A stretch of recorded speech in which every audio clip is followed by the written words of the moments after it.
The little clay jar broke on the marble at Tola's feet, and 40 guests stopped talking at once, and the silence that came after was worse than any shout. "Pick it up." Chief Folake Coker did not raise her voice. Women who own the room never have to. She stood at the top of the staircase in her gold azo oak, one hand on the banister, looking down at the girl in the grey housemaid's uniform. The way you look at something the dog dragged in. You, ho-servant. You dared to hand my sister-in-law your village rubbish and call it a birthday gift, in front of the commissioner's wife. In front of everybody, she let the words sit, rubbish, smeared in oil like the market. Pick it up before you shame this house further. Tola knelt. She did not answer, because she had learned 2 years ago in this house that answering only fed them. And she gathered the broken pieces of the jar into her cupped hands, while the ointment she had spent 3 nights making bled brown into the lines of her palms. Somebody laughed near the champagne table. A waiter looked away, embarrassed for her, the way you get embarrassed watching a stranger fall. She was 29. She had once been 6 months from a degree in pharmaceutical chemistry. Now, she scrubbed this floor. If you have ever handed someone the best thing you had and watched them call it garbage, stay with me, because what was inside that little jar is going to turn this whole house upside down before the night is over. And do me one favor first. Tell me in the comments what city and what time it is where you're watching from right now. Then subscribe, so you don't miss the moment this proud woman learns exactly what she threw away. The house was called Balagun House, and it stood behind a white wall on Bordeaux Road in Ikoyi, the good part of Lagos, where the generators never go silent and the grass is watered by men you never see. It had 11 bedrooms and a chandelier imported from Italy, and a kitchen bigger than the flat Tola had grown up in. The family that owned it, the Balagans, had built their money on medicine. Balagun Pharmaceuticals. You have swallowed their paracetamol. Your mother has rubbed their balm on her chest. 38 years the company had been going, from one small chemist shop in Abeokuta to a factory in Ogun State, with 900 workers and a logo you would recognize on a shelf in the dark. But money is a wall, too. And on the other side of this particular wall lived the people who kept the marble shining. And Tola Adeyemi was one of them, and none of the 40 guests, laughing at the champagne table, had ever once wondered what her name was. Let me tell you who she was. Before this night made her someone the whole of Lagos would talk about. Tola grew up in Abeokuta, in a 2-room flat off Kuto Road, the daughter of a herbalist. Now I know what that word does in your mind. You are picturing a man with cowries and a red cloth, shaking a calabash. Forget that picture. Baba Adeyemi, her father, was a different kind of man entirely. He had trained as a nurse in the 70s, worked 12 years in the general hospital, and then walked away from the salary to do the thing that had gripped him his whole life, which was plants. Which leaf brings down a fever? Which bark thins the blood? Which root, ground fine and mixed with shea, quiets the fire in an old woman's swollen knees? He kept notebooks, 211 of them by the end, stacked in a metal trunk, each page dated, each mixture weighed and recorded like a scientist. Because that is what he was, a scientist. The university had never given a certificate. Working out of a back room in Abeokuta with a mortar and a kitchen scale. People came from 3 states to see him. They came with knees that no orthopedic clinic in Lagos had helped, and they left able to climb their own stairs. Baba Adeyemi never got rich. He charged what people could pay, and half of them could pay nothing. And he treated those ones anyway, which is a thing that will keep a good man poor his entire life. But he was not a small man. Understand that. He was the biggest man Tola ever knew, and he had one dream for his daughter, which was that she would take what he knew in his hands and his memory, and put it inside the thing he had never had, which was a laboratory, a certificate, a proper science that the world would have to respect. "You will do with a machine what I do with my tongue and my thumb, Tola," he used to say, tasting a paste off his own thumb to check the balance of it. "You will prove that your grandmother's grandmother was not a fool. You will make them write my leaves in their big books." So she studied. She was brilliant. I am not saying that to soften you toward her. I am saying it because it is the load-bearing fact of this whole story. Tola Adeyemi had a mind for chemistry that her lecturers at the University of Lagos wrote home about. She could hold a reaction in her head, the way a musician holds a song. 3rd year, top of her class, a scholarship half covering her fees, and a part-time job at a chemist's counter covering the rest. Her father's trunk of notebooks waiting for the day she would have a lab of her own to prove them in. Then, in the November of her 3rd year, Baba Adeyemi had a stroke. I will not stretch this part out, because grief that is stretched out for the audience is a cheap thing, and this man deserves better than to be used. He did not die at once.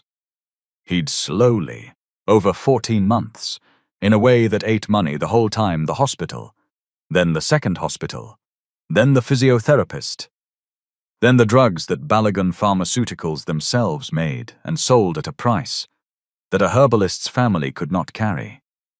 Tola's mother had died when Tola was 9. There was no one else. There was a younger brother, Dare, 15 at the time, still in secondary school. And there was a girl of 23 with a trunk full of her father's life's work and a stack of hospital bills and a choice that was not really a choice at all. She left school. 6 months from the degree, top of her class, and she walked out of the University of Lagos and did not go back. Because you cannot attend a lecture on organic synthesis while your father cannot swallow, and your brother needs school fees, and the landlord is standing at the door. She sold what could be sold. She did not sell the trunk. Whatever else went, the 211 notebooks stayed, wrapped in a wax cloth, because they were the one thing her father had asked her to keep. And a good daughter keeps the one thing. Baba Adeyemi died on the 9th of March. Tola was 24, Dare was 16. And a girl who should have been standing in a graduation gown was instead standing in the office of a domestic staffing agency in Yaba, filling out a form because a housemaid in Ikoyi earned more than a chemist's assistant in Yaba, and Dare's fees would not pay themselves. That is how she came to Balogun House. Not because she was born to carry a bucket, because the world took a scientist and handed her a mop, the way it does, quietly, to people whose fathers were poor. She had been in the house 2 years by the night of the party. 2 years of 5 o'clock mornings and midnight bells, and a room off the kitchen the size of a car. She sent almost everything she earned to Dare, who was now in his final year of a diploma in laboratory technology at a polytechnic in Ibadan, the son carrying, in his own smaller way, the same torch, because it runs in that family like a fever. She kept the trunk under her narrow bed. Some nights, when the house was finally asleep, she opened it and read her father's handwriting by the light of her phone, and mixed nothing, because she had no lab, but remembered everything. Because a mind like that does not switch off just because the world has stopped paying it. And she watched. Because here is the thing about being invisible. You see everything. The maid in the corner hears the boardroom.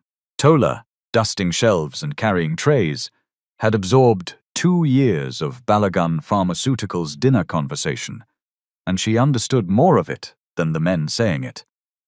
And not one of them knew, because to them she was furniture that occasionally refilled the water. The woman on the staircase, the one who had just broken her jar, that was Chief Folktale Coker. Folktale was not a Balagun by blood. She was the widow of the late Chief Balagun's younger brother, which made her a sister-in-law to the matriarch of the house, and gave her, in the strange arithmetic of Nigerian family, an enormous informal power and no formal right to anything at all.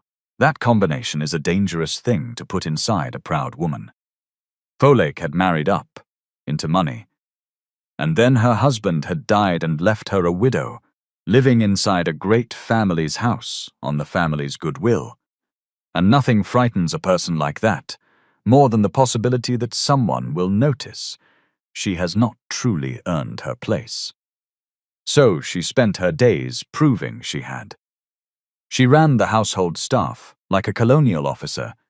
She decided who was hired and who was sacked.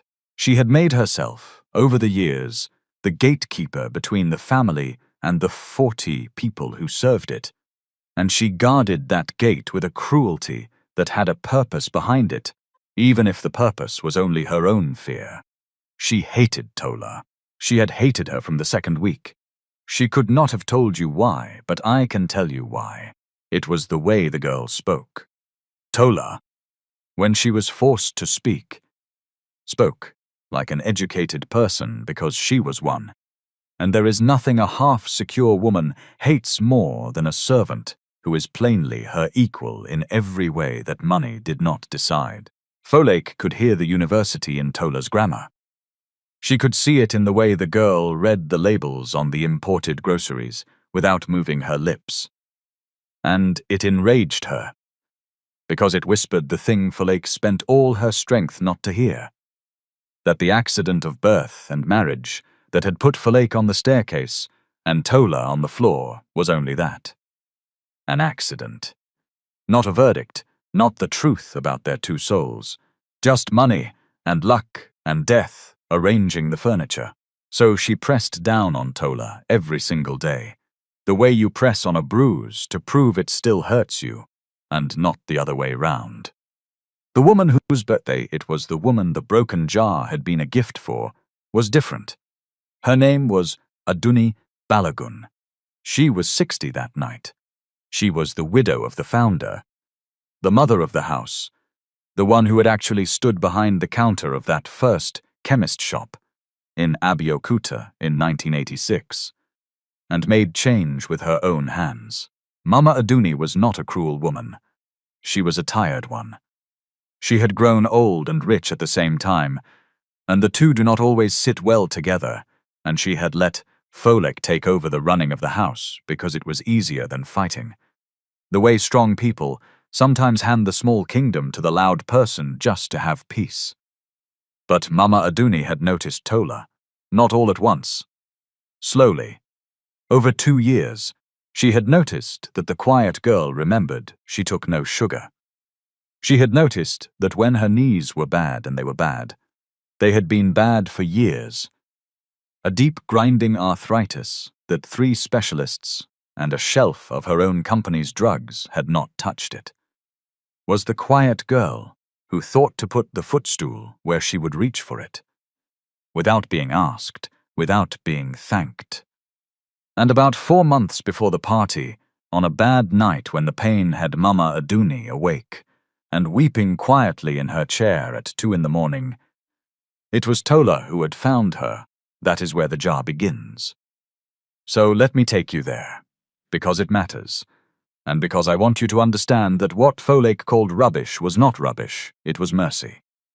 And there is a difference, and the difference is the whole point of this story.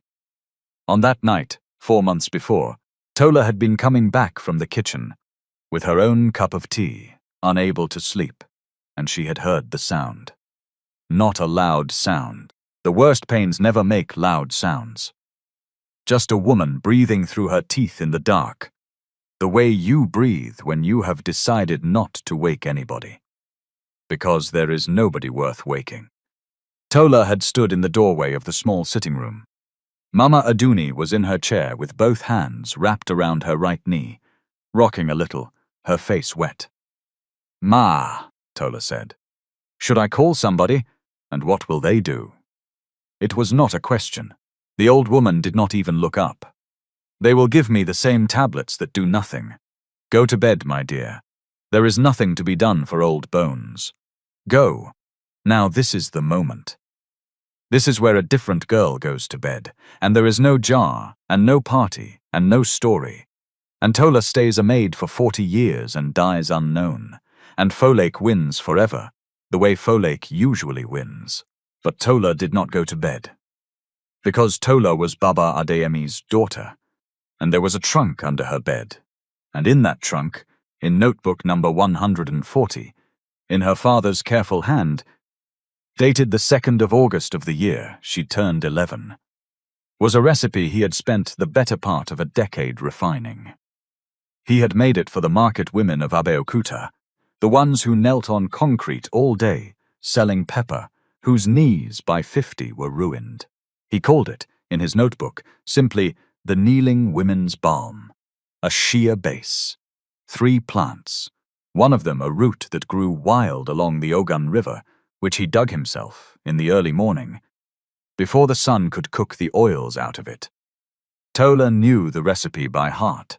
She had helped him make it 100 times as a girl, and she had, over the last 2 years, quietly, on her own small money, on her days off, when she went to the market in Mushin, been buying and drying and grinding the 3 plants, and rendering the she, and keeping a little of the balm in a clean jar in her room, not for any plan, not for any scheme, but because a hand that knows how to make a thing that eases pain cannot stop making it, any more than a singer can stop humming. Ma, Tola said, wait, please. 1 minute. She went to her room. She came back with the jar, and she knelt in front of the matriarch of the house, this maid, and she said, my father made this. For women who kneeled too much. May I? It will not do what the tablets do. It will do something else. And the old woman, past pride at 2 in the morning, past caring, nodded. Tola warmed a little of the balm between her own palms. First, the way her father taught her, never cold. Cold shocks the joint. And then she worked it into the swollen knee with her thumbs, slow. In the small circles her father had shown her before she could read. And she talked while she did it, quietly, about nothing, about the river where the root grew, about the way her father used to test the balm on his own hands. 10 minutes. Mama Aduni's breathing changed first. Then, sometime in the second 10 minutes, the old woman stopped rocking. And somewhere in the third, she slept. Right there in the chair, for the first full hour of sleep she had had in a week. That was the beginning. After that night, it was a quiet thing between them. Done at night, when Folake was asleep in the guest wing and the house was dark. The maid would knock softly, and the matriarch would say, come, and Tola would kneel and work the balm into the ruined knees, and they would talk, and slowly, over 4 months, something that was almost the thing between a mother and a daughter, grew up in the dark of that sitting room, in a house where both of them were, in their different ways, alone. Mama Aduni's knees got better. Not cured. Tola never once claimed cured. She was a scientist's daughter, and she chose her words like her father. It will ease it, Ma. It will not mend it, but better. Enough that the old woman walked to church without the stick. Enough that she noticed she was walking to church without the stick. And enough that she asked, one night, the question that started the fire. Where did you learn this, Tola? The truth now. And Tola, kneeling in the dark, told her. Not everything, but enough: the father, the nursing, the plants, the notebooks. The 211 of them in a trunk, under a bed 12 feet away. The degree she had been 6 months from. The chemistry. All of it, quietly, to the only person in that house who had ever asked. Mama Aduni was quiet for a long time. Then she said, a thing Tola did not understand the weight of until much later. She said, my son should hear this. Not the balm, you. My son should hear you. Her son. The one who had been in London for 3 years running the international side of the company. The one whose picture was in the newspapers. The managing director of Balogun Pharmaceuticals. But the son was far away, and the party was coming, and in between the son and the party stood Folktale Coker, who missed nothing that happened in her house, and who had begun, over those 4 months, to notice something she could not name and did not like. That the old woman's eyes followed the maid across a room. That Mama Aduni had started saying, "Ask Tola when she wanted something done properly." That there was a warmth in the house. That Folktale was not the source of and could not control. And that it flowed, of all the impossible directions, from the matriarch to a girl in a grey uniform. Folktale did what frightened people do. She decided the girl was a threat, and she set out to destroy her. It started small, the way these things do. A missing earring Mama Aduni's, gold, expensive, that Folktale announced, loudly, at breakfast, had gone missing from my sister's room, and only the cleaners go in there. She let the sentence hang. She looked at nobody and everybody, and the whole staff understood that a maid was being lined up, and every one of them was quietly, shamefully grateful it was not them. The earring turned up. It had rolled under the dresser. Folktale never apologized. Of course, an apology would have admitted she had aimed, but the point had been made, the seed planted. Tola is not to be trusted. Watch the maid.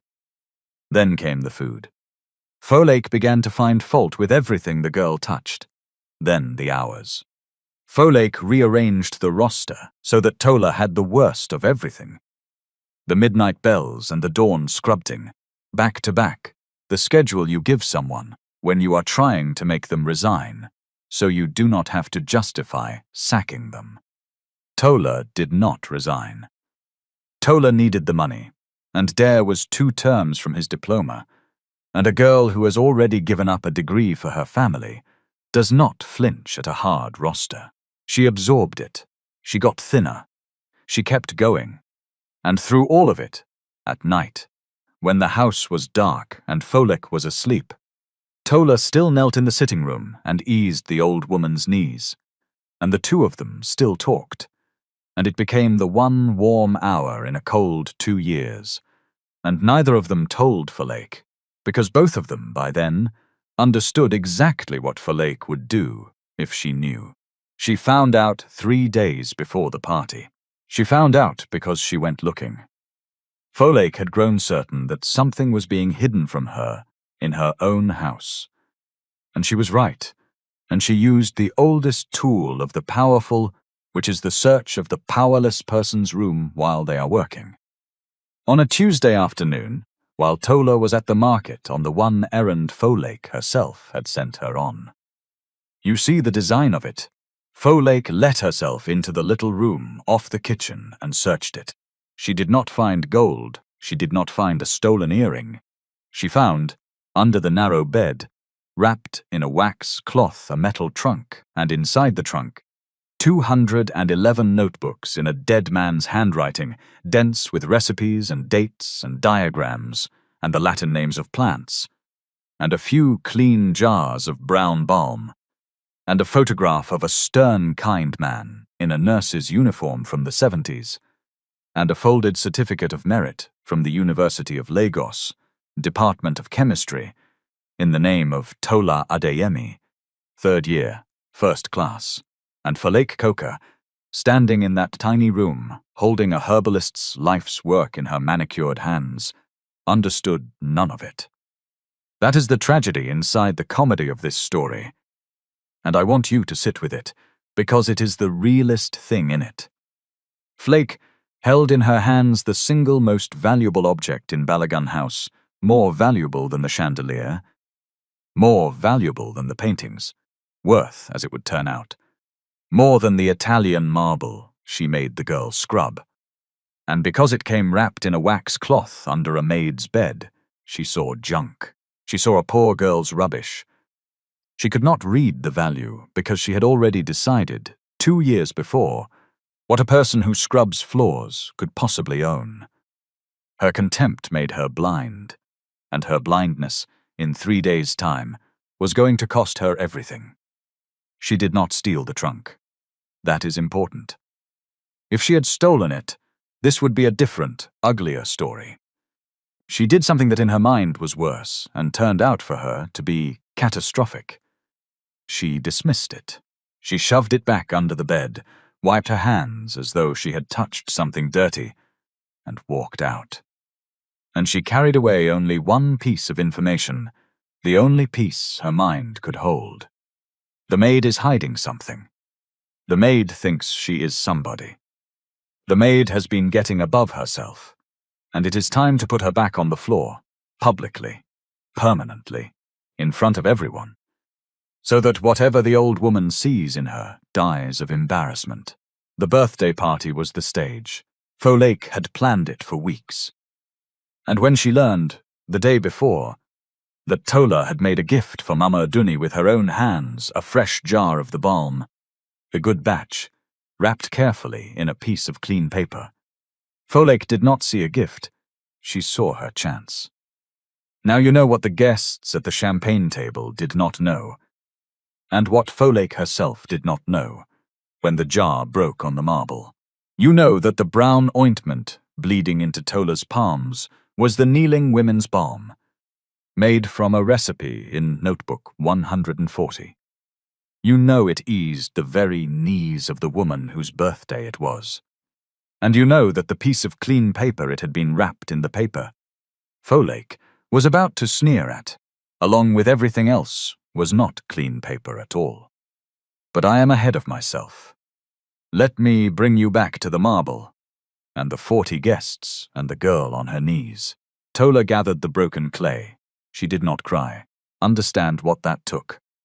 2 years of this, a dead father, a brother's fees, a degree given up, and a proud woman standing over her, calling her life's best mercy rubbish, in front of the commissioner's wife and the girl, did not give Folktale the tears she was fishing for. She gathered the pieces, and the brown balm on the marble, into a folded cloth, quietly, completely on her knees, while the party held its breath. And then a voice from the top of the stairs said, "What is going on here?" It was not a loud voice, but every head turned, because it was a voice the whole room recognized from the newspapers, and half of them had not known he was even in the country. Sola Balagan had come home that afternoon, from London, unannounced, to surprise his mother on her 60th. He was 41 years old. The managing director of Balagan Pharmaceuticals, a pharmacist himself before he was a chief executive. That is the fact, to hold a man who had done his doctorate in medicinal chemistry at a university whose name impresses people, and who had spent the last 3 years in London running the arm of the company that tried, and mostly failed, to turn Nigerian plants into patented drugs the whole world would buy. He had his father's build and his mother's quiet, and he had come down the stairs behind Folktale without anyone noticing, in time to see a woman in gold standing over a girl in grey, and a broken jar, and 40 people watching and doing nothing. "Auntie Folktale," he said, coming down another step. I asked what is going on. Folktale turned, and her whole face changed the way a face changes when the person it was performing cruelty for turns out to be the wrong audience. "Sola! My dear, you are back. Thank God it is nothing, it is nothing." The girl was being clumsy. She dropped something. "We are handling it. Come and greet your mother, everyone is." She did not drop it. This was a new voice. A tired voice, but with iron in it. Mama Aduni had risen from her chair by the far wall, and she was walking without her stick. The whole room could see it across the marble toward the mess. I saw it, Folktale. We all saw it. You knocked it from her hands, and you called it rubbish. The old woman reached the girl and looked down. Not at the girl, but at the brown balm smeared on the floor, and something moved across her face. Do you know what that is? Do you have the faintest idea what you have just thrown on the floor? Sister, it is only some. It is the only thing in 4 years that has let me sleep. Mama Aduni's voice cracked once and steadied. That girl's hands, and whatever is in that jar, have done for my knees what your brother's company and all its money could not do. And you called it rubbish, and you broke it on the floor, in front of my guests, on my birthday. The silence in the room was total now. This was not the silence of a party pausing. This was the silence of 40 rich people realizing they were watching something real, and that they had, most of them, laughed a minute ago at the wrong person. Tola stayed on her knees, the cloth of broken pieces in her hands, her eyes down. She wanted to disappear. This was worse, in a way, than the cruelty the old woman defending her, the son staring, the whole room's attention swinging onto her like a searchlight. A servant's safety is in being unseen. She had just been made violently visible. "Get up, my dear," Mama Aduni said softly, to Tola alone. "Get up off this floor. You will never kneel on it again, I promise you that." And it might have ended there. A kind old woman, a shamed servant, a party rescued. Folake would have retreated, licked her wounds, and found a slower way to destroy the girl. That is how it usually goes. The powerful lose a round and win the war. Except for the paper. Because as Tola rose, the folded piece of paper the jar had been wrapped in slipped from the cloth and fell open on the marble, face up, and Sola Balagan coming down the last of the stairs. Already crouching to help gather the mess, a pharmacist, by training and by instinct, saw it. He went still. "I want to slow down here, because this is the hinge of the whole thing, and I do not want you to miss why it works, why it is not magic, why a real man with a real training would actually react this way to a piece of paper on a floor." What Tola had used to wrap the jar was not random paper. She had grabbed it from her trunk in the last rush before the party, a single loose page that had come detached from notebook 140 years ago, the very page of the kneeling women's balm. In her father's hand, on it the 3 plants, drawn and named Latin and Yoruba, the shea base and its rendering temperature. And this is the part in the margin, in Baba Adeyemi's cramped, careful writing, a note. A note about the river route. A note that said, in the plain language of a self-taught genius who did not know the words the world used for what he had found, that boiling the root destroyed the thing that worked, but that soaking it cold, for 3 days, in the shea oil itself, pulled the working thing out slow and kept it whole. And a second note under that, a measurement, a ratio, a temperature, the exact conditions. Sola Balagan read it upside down from 4 feet away and felt the hair stand up on his arms.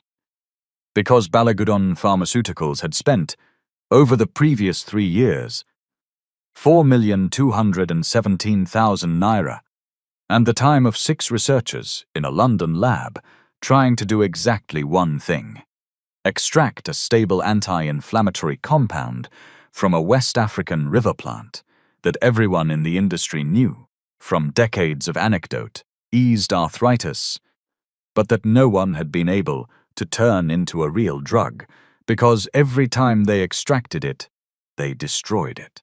Heat killed it. Solvent killed it. The compound was real. 3 of his researchers had proved it was real, but it fell apart the instant they tried to isolate it. And after 3 years and 4 million naira, the project had been quietly shelved as commercially hopeless. And Sola had flown home partly to tell his mother the company was writing off the loss. And here on his mother's marble floor, on a page a maid had used to wrap a birthday present, in the handwriting of a dead herbalist from Abeokuta, was the answer. Cold extraction. 3 days. in the oil itself. The exact thing his 6 PhDs had not thought to try, because they were trying to isolate the compound, and the old man had understood, without any of their words, that you must not isolate it at all. You must let the oil hold it. Sola did not say any of this, not yet. This is the part that separates this story from the cheap ones. And I am proud of it, so let me point at it. He did not leap up and shout a revelation, and make the maid a millionaire on the spot in front of 40 clapping guests. That is the fairy tale, and the fairy tale is a lie. And the lie does a disservice to every clever poor person watching, because it teaches them that the only way up is to be magically discovered by a rich man's glance. Sola was a scientist. What a scientist feels looking at an extraordinary claim is not joy. It is doubt. It is the discipline of doubt, he thought, in that half-second. This cannot be what it looks like. Coincidence. A poor girl's father wrote something that resembles the answer. Extraordinary claims. I must not build a castle on a floor I have not tested. So what he actually did was small and quiet, and it changed everything. He picked up the page. He picked up the folded cloth with the broken pieces of the jar, the ones still wet with balm. And he stood, and he looked at the girl properly for the first time. At the university straight back, the intelligent, frightened eyes, the hands that had made the thing, and he said, in front of the whole room, only this. What is your name? Tola, sir. Barely a whisper. Tola Adeyemi. Adeyemi. He looked at the page in his hand. And this handwriting. Whose is it? My father's, sir. And then, because she thought she was in trouble, because she thought the paper was the crime now, some contraband, I only used it to wrap the jar, sir. It is old paper. I did not mean your father. Sola's voice was very careful now. Is he a chemist? He was a herbalist, sir. She lifted her chin, just slightly, and there was Baba Adeyemi in her, the refusal to be ashamed of the word.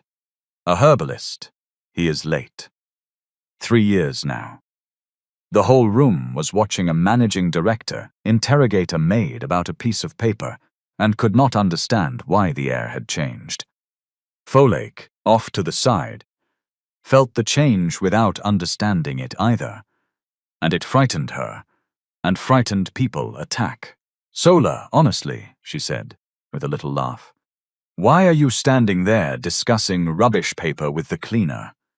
Come and the guests your mother's cake. Auntie. He did not look at her, one moment. And to Tola, still quiet, still careful. This trunk, my mother mentioned notebooks. Are there more pages like this one? Tola looked at Mama Aduni. Mama Aduni gave the smallest nod, and Tola said, 211 notebooks, sir. He wrote everything down, every mixture, for 30 years. Sola Balagan closed his eyes for a moment, the way a man does when the size of a thing arrives all at once. Then he opened them, and he did the second small correct thing, the thing that tells you what kind of man he was underneath the money. He turned to the room and said, easily, warmly, in the voice of a host, everyone forgive us. A small family matter, nothing serious, all handled. Please, eat, drink. The night is young. And he gestured to the band, who started up again, and to the waiters, who moved, and the party, relieved to be released from the strange heavy moment, flowed back into noise. He managed the room. He gave the girl her invisibility back, on purpose, as a shield, because he had understood in about 90 seconds that whatever this was, it must not be settled in front of 40 gossiping strangers, for her sake, as much as anyone's. Then, quietly, to his mother and to Tola, and to no one else. Not tonight. Tomorrow, Tola, I would like, with your permission, and only with your permission, to see your father's notebooks, and to have this balm looked at properly. Not to take anything from you. To understand what I am looking at. Will you allow that? And Tola Adeyemi, maid, daughter of a herbalist, 6 months from a chemistry degree she never finished, looked the managing director of Balogun Pharmaceuticals in the eye, really looked. The way she had not been allowed to look at anyone in 2 years, and heard, underneath his careful words. The one thing she had not heard from anyone in that house, except a sick old woman at 2 in the morning. Respect, he was asking. He was not taking. He had said, "With your permission," twice. "Yes, sir," she said, "you can see them." Folake Coker stood 10 feet away and watched her whole world begin, very quietly, to tilt, and did not yet know it, and reached for a glass of champagne to steady a hand that had started, for no reason she could name, to shake. The next morning did not bring a fairy tale either.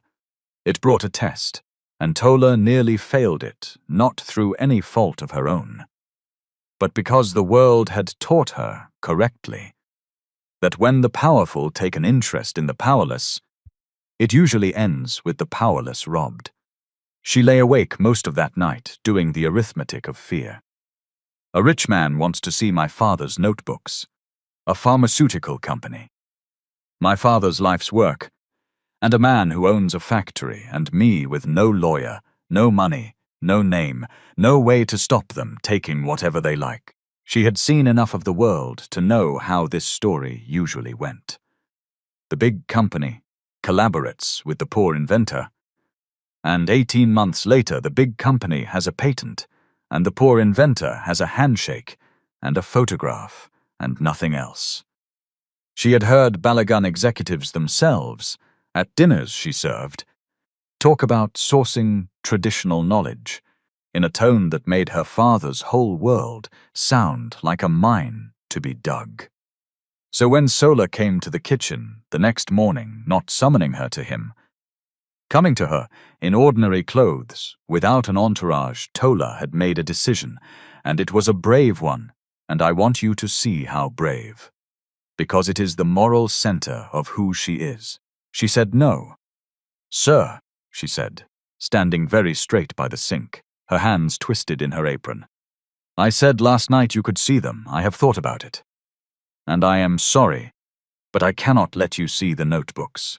They are my father's. They are all I have of him. And I do not have anyone to protect me if—" She stopped and made herself say the true thing, the dangerous thing, to the managing director in his own house, where he could sack her with a word. "If your company decides to simply take what is in them, I have seen how it is done, sir. I would rather stay a maid with my father's notebooks than be a maid who gave them away for nothing. I am sorry." Now, a lesser man, a lesser story, punishes her for that, or flatters her out of it, or worse, reassures her with easy promises. "Oh, we would never, trust me," the words that have robbed 1,000 poor inventors. Sola Balogun did none of those. He was quiet for a moment. Then he pulled out a kitchen stool and sat down on it, which put him lower than her, a managing director sitting below a maid in a kitchen. And he said, "You are right."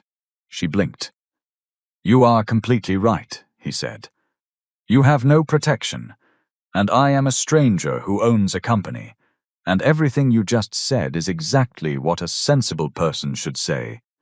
And if you had said yes without thinking, I would have trusted you less. So, let us do it the correct way, not my way, the law's way." He took out his phone. "I am going to call a lawyer. Not the company's lawyer. The company's lawyer works for me, not for you. And that is no good to you. An independent one. I will pay for her, but she will act for you. And her first job will be to tell you not to trust me. Before you show anyone a single page, you will have your own lawyer, and a signed agreement that says everything in those notebooks belongs to the estate of your father, to you and your brother, and that Balogun Pharmaceuticals cannot use one word of it without a license and a fair share paid to you. Fair by law, not fair by my mood. Does that sound like a place we can begin?" Tola stared at him. It was so far from what she had braced for that she had no answer ready. "And if you say no even to that," Sola went on, then the answer is no, and I will go back to London and write off 4 million naira and never mention it again, and you will keep your notebooks and your job, and no one will trouble you. That is a real option. I want you to know it is a real option, so that when you say yes, if you say yes, it is because you chose it, and not because you were afraid to refuse the ogre. That was the moment Tola Adeyemi decided she could trust him. Not because he was rich, and not because he was handsome, though he was both, but because he had handed her, unasked, the one thing no one in that house had given her in 2 years: the power to say no without being punished for it. He had made himself refusable, and only a person who does not intend to exploit you ever makes themselves refusable. "Call the lawyer," she said. So that is how it went. Not in one dramatic night. Over weeks, the correct, unglamorous, real way, which I am telling you in full because the real way is the lesson, and the dramatic way is the lie. The lawyer came a sharp woman named Nneka Okoro, who did indeed, as her very first act, look Tola in the eye and say, "My job is your interest, not his, and if at any point I think he is cheating you, I will tell you to walk away, and I mean it." An agreement was drawn. The estate of Baba Adeyemi, meaning Tola and Dare, retained full ownership of every notebook. Balagun Pharmaceuticals was granted the right to test, only test, one recipe: the river root, cold extraction, the kneeling women's balm. And then the science began.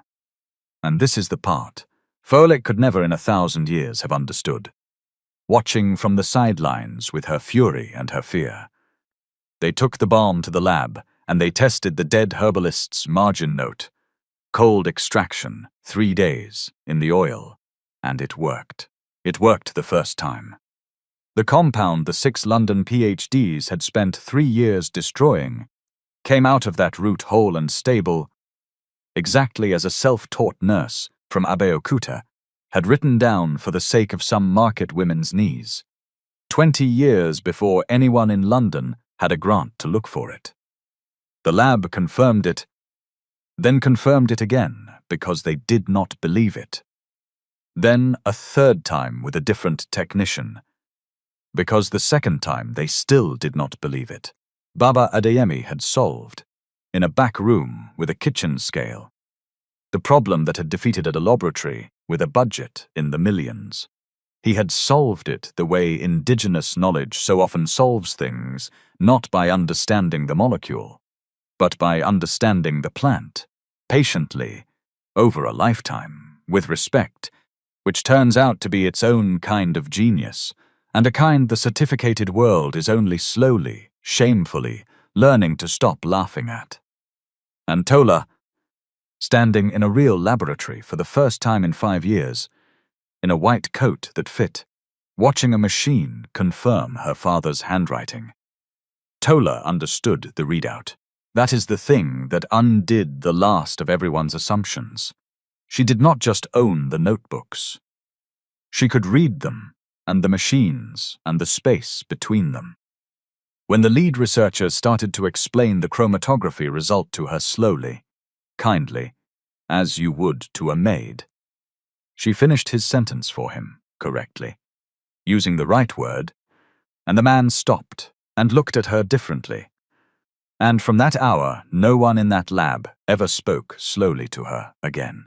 Word of what was happening spread, as it does, quietly, through the house before it reached the world. And Folek Coker felt the ground going, and did the last desperate thing that people like Folek always do when they feel the ground going. She reached for the oldest weapon of the powerful against the powerless, the one she had used before with the earring. She reached for the lie of theft. Here is what Folek did, and I tell it plainly because the cheap version of this story would make her a cartoon. And she was not a cartoon. She was a frightened, proud woman, doing a wicked thing for reasons she had half convinced herself were noble, which is how most wickedness is actually done. Folek went to Mama Aduni in tears, the good tears, the practiced tears, and she told her sister-in-law a story. The story was this, that the maid was a con artist, that Tola Adeyemi had targeted this family deliberately, that the whole balm business was a long game worm your way in through an old woman's sore knees.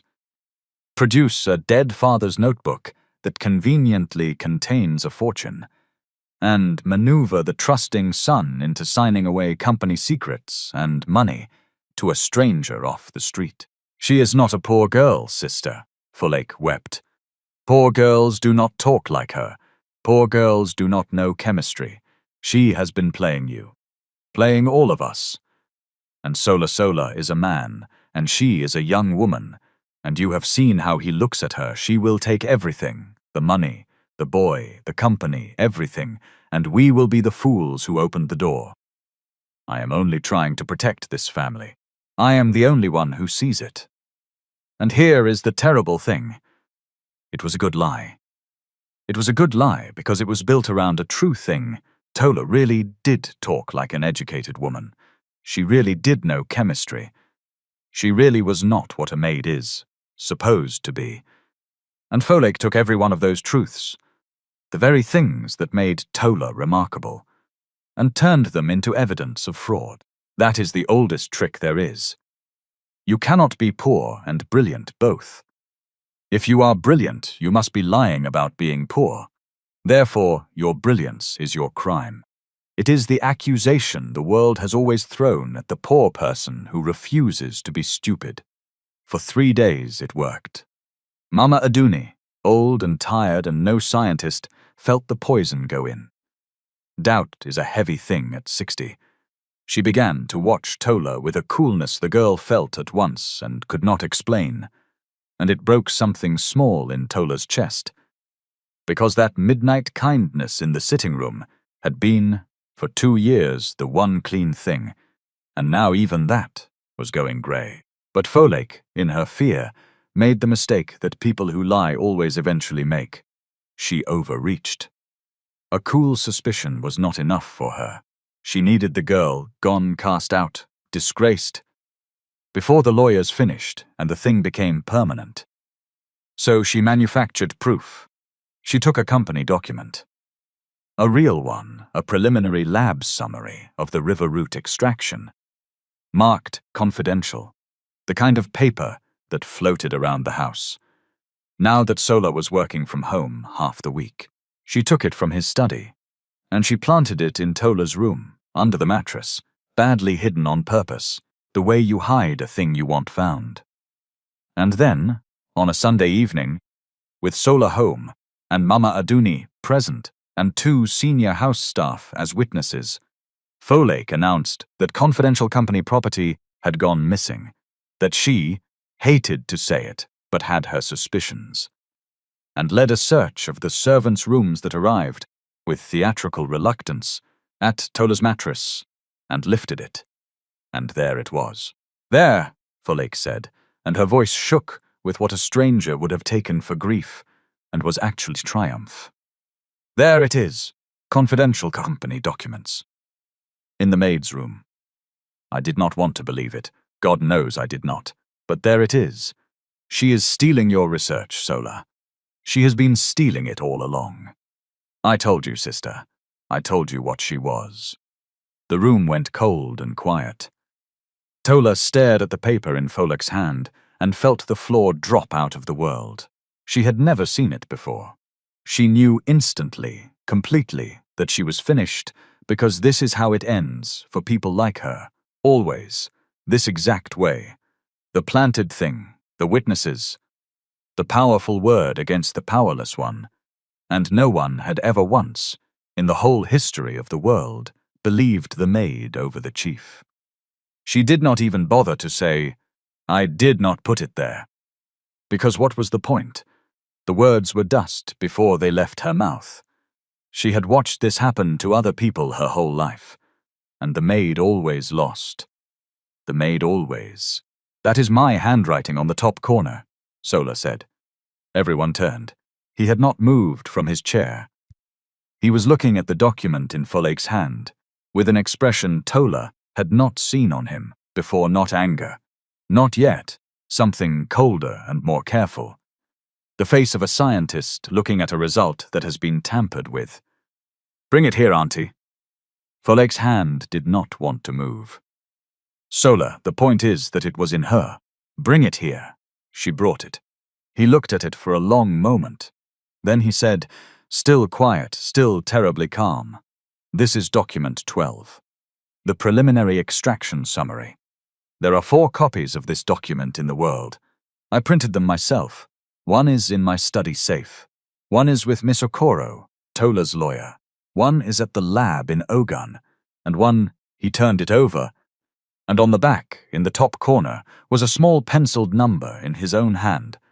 One I marked, copy 4, and locked in my study drawer on Thursday. Because I do not leave confidential documents lying around, Auntie. I am not an amateur. This is copy 4. It was in a locked drawer in my study. Tola has never been in my study. She is not permitted in my study. So I have a question, and I would like everyone in this room to hear me ask it. He looked up at Folek Coker. How did a document from my locked study drawer get under my mother's maid's mattress? The silence was a living thing. Only 3 people have a key to that study. Sola went on, rising now, unhurried the way a big man rises. Myself, my mother. And you, Auntie, because you run this house and you have keys to every room in it, which is a thing I did not think about until this exact moment. So let me ask it the other way, since the first way is unkind. Tola cannot have taken this. It is not physically possible. She cannot enter the room it was locked in. But someone with a key could have taken it, and carried it 40 feet down the corridor, and lifted a mattress, and put it where it would be found by a search that same person just happened to insist on leading. He let that sit. I did my doctorate in a field where planting a false result to destroy a rival is the worst thing a person can do. Worse than being wrong. Worse than failing. Because it poisons the whole well of trust that the work depends on. I have spent my life learning to spot a planted result. And Auntie, with respect, this is a planted result. It is not even a good one. Folek's mouth opened and nothing came out. And then Mama Aduni stood up. The old woman had been silent through all of it, watching, and 3 days of poison were draining out of her face as she watched, replaced by something worse for Folek than anger, which was clarity. She walked to the middle of the room, no stick. Everyone always noticed now. No stick, and she looked at her sister-in-law of 30 years, and she said, in a voice with no drama in it at all, which made it the most frightening voice in the whole story. You lifted her mattress, Folek. You. You knew exactly which mattress in a house of 40 rooms, and you walked us to it. I watched you do it, and I did not see it until my son said the word key. She drew a slow breath. You came to me with tears 3 days ago, and you called this girl a fraud, and you used her cleverness as the proof, and God help me. I let you make me cool to the one person in this house, whoever sat on the floor at 2 in the morning, and took the pain out of my knees with her own hands, and asked me for nothing, nothing. In 2 years she never once asked me for 1 naira. And you who I fed, who I housed, who I gave the keys to you took a paper out of my son's drawer, and you tried to send her to prison to protect your seat at my table. Sister, Folek's voice broke. Sister, I did it for you, for the family. I was trying to. You were trying to keep her small, Mama Aduni said. Because a small her makes a bigger you. That is all it ever was. I know you, Folek. I have known you 30 years. You could not bear that I saw something in a girl in a grey uniform. You could not bear that she was more than you decided she was allowed to be. The old woman turned away from her, which was the worst thing she could have done. Worse than a shout. The turning of the back. Get her keys, Sola. What happened to Folake Coker happened the way these things happen in real life, which is slowly, and with less noise than you would like, and without her ever being dragged out by her hair. Because life is not a film, and the wicked rarely get the spectacular ending the audience is owed. She was not thrown into the street that night. Mama Aduni, even in her fury, was not a cruel woman, and Folake was family. And family in this country is a rope you do not cut cleanly, even when it has cut you. But the keys were taken. All of them. Folake Coker was no longer the gate between the family and the 40 people who served it. She was, from that Sunday, simply a widow living on her late husband's family's goodwill, which is what she had always most feared being, and had spent 15 years of petty tyranny trying not to be, and had now become entirely through her own hand. The staff she had ruled stopped fearing her within a week, because power that rests on borrowed keys evaporates the moment the keys are returned. She kept a room in the house. She kept her meals. She lost the only thing she had ever really had, which was the right to make other people feel small. And for a woman built entirely around that right, it was a kind of death. And she had dug the grave herself. There was no criminal case. Sola considered it planting evidence to frame someone, for theft is a real crime, but Tola asked him not to. That surprised him. It should not surprise you if you have understood her at all. Why not? He asked her. She tried to send you to prison. Because my father used to say that when you have won, the only question left is what kind of winner you are going to be, Tola said. And because prison would make her a victim, and she would spend the rest of her life telling people the poor girl who stole her place also sent her to jail. Let her spend it instead, knowing exactly what she threw on the floor. That is a longer sentence. She paused, and Ma would grieve it. She has known that woman 30 years. I will not add that to Ma's knees. So the karma here is not handcuffs. It is subtler and it is heavier. Every day in that house, Folake Coker had to watch. She had to watch the girl she called Rubbish walk out of the servants' wing and into a real life. She had to be in the room when Balogun Pharmaceuticals announced its first properly patented plant-derived drug in the company's 38-year history.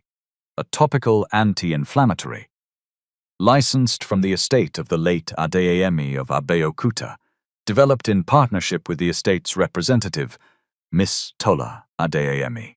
She had to hear the girl's name said with respect by the very people who had watched her kneel on the marble.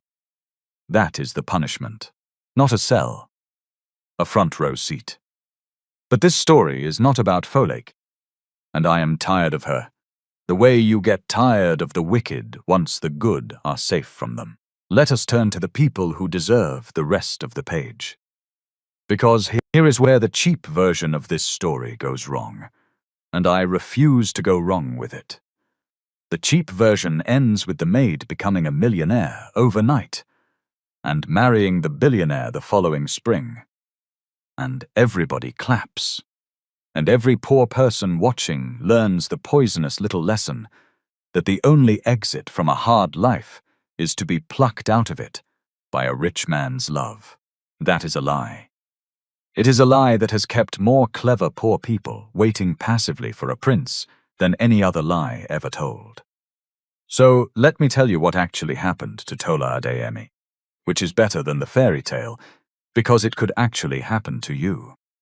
She did not marry Sola that year. She did not marry him the next year either.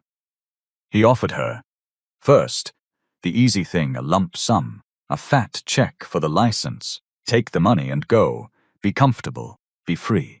And she said no. Not out of pride, out of arithmetic, her father's daughter to the bone. A lump sum today for a drug that will earn for 20 years is a bad trade, sir, and you know it. And I think you offered it partly to test whether I know it too. He did know it. He grinned when she said it. The first real grin, because she was right. and being right in front of him had become the thing she liked most in the world. She took instead, on Miss Okuro's advice, a proper royalty, a percentage of every unit sold, for the life of the patent, paid to the estate, split between her and Dare. It was less money now. It was far more money over time. It was the choice of a person who intends to be around for the long game. And it made her, within 3 years, not overnight but steadily, genuinely wealthy, in a way that was hers, that no one had handed her, that no one could take back or hold over her head. And then she did the thing that tells you everything about her. She went back to school. She could have bought a title. Companies do it all the time, put consultant on a rich collaborator and let her skip the work. Sola even offered, gently, to make her a director of research, on the strength of what she plainly already knew. And Tola said no again. And this no is the moral spine of the whole story. So, listen, if you make me a director because I found a fortune in my father's trunk, sir, then I am exactly what Folek said. I was a person who got a big chair she did not earn. And in 9 years, there will be a girl in a grey uniform, in some house, who is cleverer than everyone, and gets handed nothing. And I will be the proof they use that people like her should stay on the floor and wait to be lucky. No. I was 6 months from my degree when my father fell ill. I am going to finish the 6 months. I am going to sit the exams on my own head and pass them on my own head. And then, when I walk into your lab in a white coat, no one, not one person, will be able to say I did not earn the coat. Pay for the tuition, if you like. It is a loan, and I will pay it back from the royalties. But I sit the exams alone.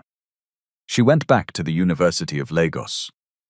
29 years old, in a lecture hall full of children, the maid who could not finishing.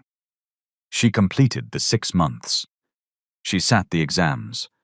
She graduated with a first-class degree in pharmaceutical chemistry, 5 years late, and her brother Dare came from Ibadan for the ceremony and cried like a child, and Mama Aduni sat in the front row without her stick, and there was one empty chair kept beside her, with a folded photograph of a man in a nurse's uniform from the 70s propped on it, because a promise made in a 2-room flat in Abeokuta had, against everything, been kept.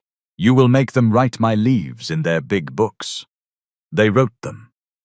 There is a compound in a pharmacopoeia now, and a patent in a government office, with the name Adeyemi on it, in the world's big books, forever. Dare finished his diploma, and Tola, out of the royalties, sent him on to a full degree, and then further, and there are now 2 Adeyemis working in Nigerian pharmaceutical science, brother and sister, carrying a dead herbalist's trunk between them into rooms he was never allowed to enter. And it is the truest kind of inheritance there is, which is not money, but a way of seeing. The company changed too, and this matters, so I will not skip it. Sola Balagan, who had flown home to write off a 4 million naira loss, instead built, on the foundation of 1 page of 1 notebook, an entire new arm of Balagan Pharmaceuticals, a division that did the thing the industry had been too arrogant to do for a century. It went, respectfully, with contracts and fair licenses and real money, to the herbalists and the traditional healers of the country, the keepers of 2,000 years of knowledge that the certificated world had sneered at, and it treated their knowledge, as intellectual property with an owner and a value and a dignity. Tola ran it. Of course she ran it, but she ran it because she built it and earned it, not because she was given it, and that distinction was the whole of her insistence. And she was right to insist. And Sola. Yes, you have waited for it, and you have earned it, so here it is, but quietly, the way the real ones happen. He did not propose in a lab in a rush of triumph. He was wiser than that, and so was she. A man does not spend weeks giving a woman the power to refuse him, and then, The moment she is his equal, expect her to fall into his arms out of gratitude, because gratitude is not love. And he knew it.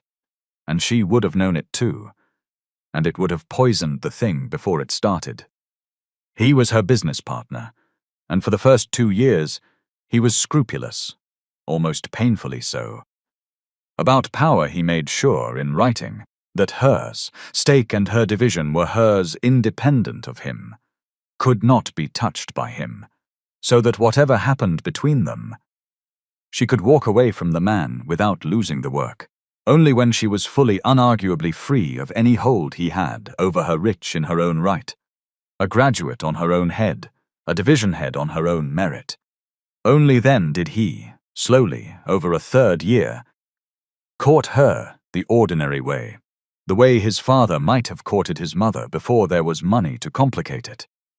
Somewhere in that 3rd year, the managing director Sola, and the man who had sat on a kitchen stool below a frightened maid to hand her the power to say no, became, for her, one single person, and she stopped being able to say exactly when she had started loving him, which is how you know it was real and not a rescue. They married in the 4th year. It was not the wedding the newspapers wanted. There was a church in Abeokuta near Kuto Road, and Dare stood up as a man of science beside his sister, and Mama Aduni wept in the front row and walked to the altar without her stick to give a blessing. And the balm she had first felt at 2. In the morning was by then in a green tube on the shelves of 900 pharmacies. Folake was invited. She came. She sat at the back. Nobody was cruel to her, which was, in its way, the cruelest thing of all, because it meant she had become small enough to be forgiven, and she knew it. And she sat through the whole thing watching the girl she had called rubbish become a balogun. And she left before the rice. Here is the lesson, and I am going to hand it to you plainly, because I am tired of stories that bury the point so deep you have to dig for it. And this one is worth saying out loud. We decide what a person is worth by what they are wearing when we meet them. We see the grey uniform and we file the person under furniture. We do it fast, without thinking. The way Flake did it, and the terrible joke of this story, the joke that should stay with you, is that Flake held that trunk in her own 2 hands. She held 211 notebooks and a first-class certificate, and a fortune in indigenous science in her manicured fingers.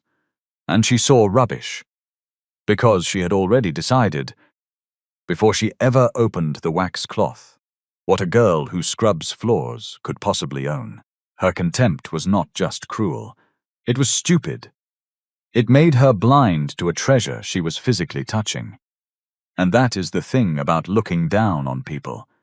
It does not only hurt them, it makes a fool of you, because you stop being able to see what is actually in front of you.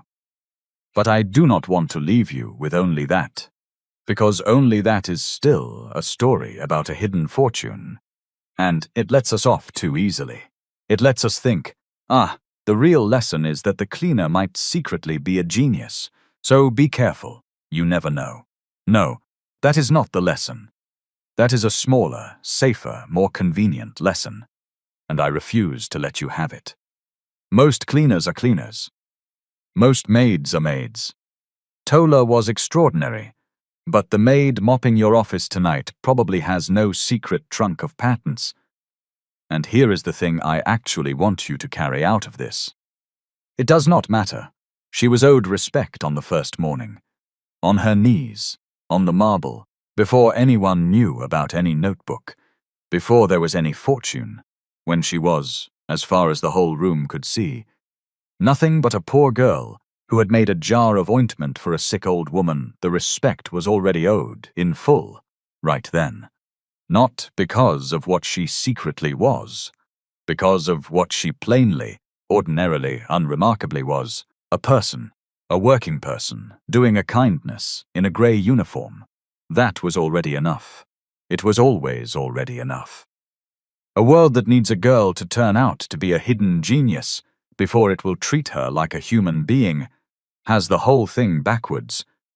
And the fact that we cheer loudest at the moment the fortune is revealed should worry us a little, because it means we, too, only started caring about her when we learned she was valuable in the way we already understood. She was valuable at 2 a.m, kneeling in the dark, easing an old woman's pain for no reward and no audience. That is when she was most herself, and that is when almost no one was watching.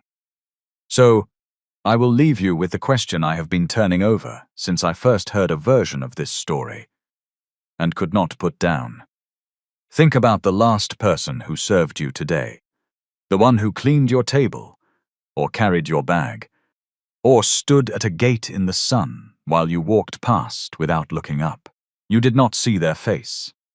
Most days I do not see the face either. I am as guilty as anyone, which is exactly why I sit and tell these stories, to force my own eyes open. That person had a father who taught them something, and a fear that keeps them awake, and a brother whose fees are due, and a whole entire life as heavy and as real and as full as yours, folded up small and hidden inside a uniform you had already decided meant nothing. You will never know what is in most of those trunks. That is not the point. The point is that you do not need to know what is inside to know what is owed. What would it cost you? What would it actually cost you to see them? I know this is a story. You know it is a story. I have changed the names and moved the streets around, and tightened the timing the way any storyteller does. And I am not going to insult you by pretending a maid and a billionaire and a trunk of notebooks lined up quite this neatly in real life. Life is messier and slower and crueler, and it does not always pay the good back at all. But I did not make it up out of nothing. I made it out of 100 smaller true things I have watched with my own eyes. The clever poor person handed a mop, the borrowed importance of the person with the keys, the treasure that gets called rubbish because of who is holding it. Those parts are true. Those parts are true everywhere, in every city, probably in yours tonight. So do something with the feeling before it fades, because feelings fade and habits don't. Tomorrow, look one person who serves you in the eye and use their name. Just that. Then come back and tell me, in the comments, what city you were in when you did it. I read every single one. And if this story moved you even a little, subscribe, and stay till the end of the next one, too. Because there is always someone in a grey uniform, in every house, in every town, holding a trunk nobody bothered to open.